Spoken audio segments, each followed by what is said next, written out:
I would probably give the handband to Declan Rice. It's hard for me to defend him because he disappeared from the pitch for years now.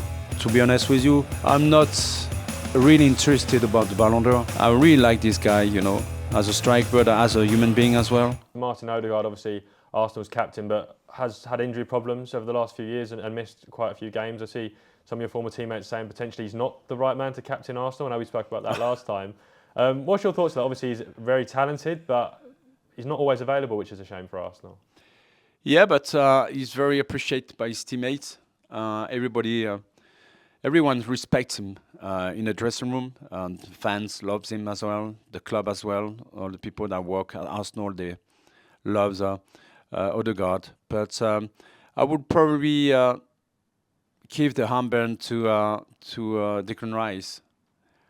I think in kind of leadership, the way he's eager, to win games, the way he puts efforts, on the pitch all the time, the way he's supporting his teammates. It was kind of the same yesterday at the Emirates. I was very close to the bench and I was very close to the pitch, and so many times I saw him, trying to encourage, his teammates all the time and try to.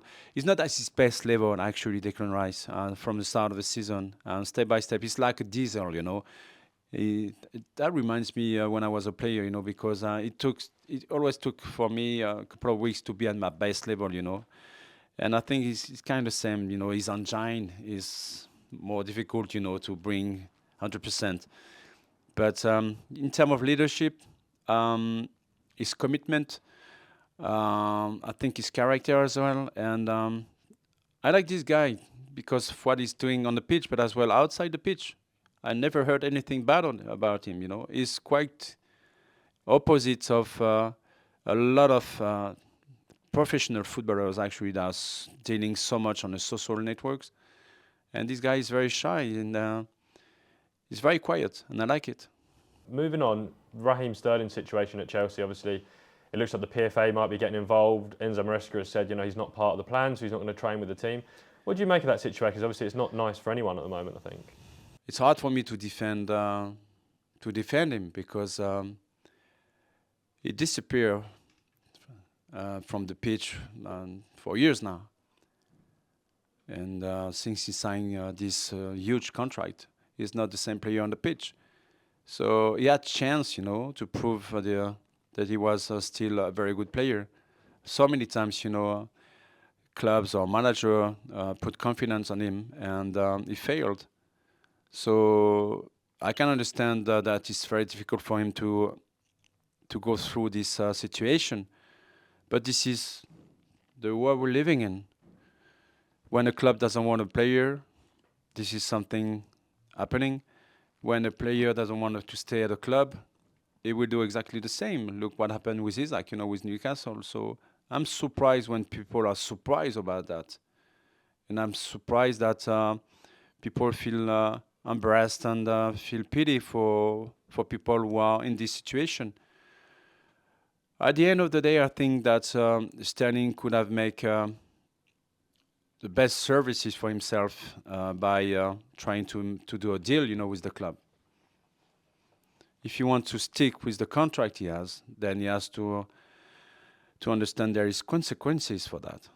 Lamine Yamal, who's out with an injury at the moment. Obviously, he's so young, he's played a lot of football. Do you fear potentially might be some burnout with Lamine Yamal because he's so young to have played the amount of games he's already played? Yeah, definitely, yeah. Such a great talent, amazing player, so young, unbelievable, what he's doing on the pitch so far with one of the greatest clubs in the world. Honestly. So that reminds me, very, very talented young players, playing every single 3 days, lots of pressure on their shoulders, and the following year, they're not there anymore because of injury, but as well because it's hard to cope with the pressure all the time. It seems that he has no impact with the pressure at the moment, but physically, I think you can feel he's suffering. But they didn't play during the World Cup Club, So he had time, to rest physically and mentally. So he has to be very careful. And I think the way that it's been managed, over there, I think is good. I think Barcelona are still winning games without him, so that this is something very important. So that gives him the time, to recover, come back strongly. That reminds me, young top players, starting their career and then all of a sudden they have a break because of injuries or because they are suffering under big pressure. And just like Cole Palmer, for example, or just like Foden, for example, with Manchester City. And anyway, you cannot be at the top for at least 12, 13, or 14 years in your career. Otherwise, you have to be the next Ronaldo. You have to be a machine. A cyborg. There is only one Ronaldo. So it's quite difficult to reach these targets and ambition every single season. Ousmane Dembele is going to get his hands on the Ballon d'Or tonight. It's been a while. He's Yep. a big favourite to get it. But one player that might be looking on thinking that could have been me is maybe Kylian Mbappe. Do you think it'll be hard to see him? He might be pleased for him, but it'll be hard to see one of his peers win it before him potentially. Kylian Mbappe won't be at the Ballon d'Or ceremony because the Madrid players, they won't come again. Yeah.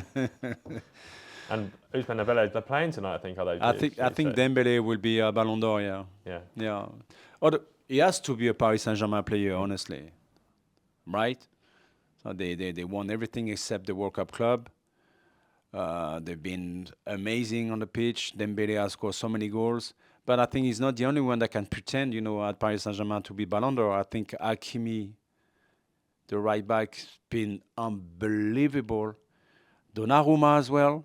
Honestly, we forgot Donnarumma, but there is Vitinha as well. There is so many players that can deserve, to win the Ballon d'Or.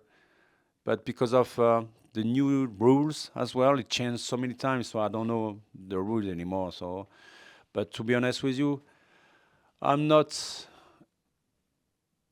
really interested about the Ballon d'Or. I've never been, even when I was a player, and I was never been interested about that.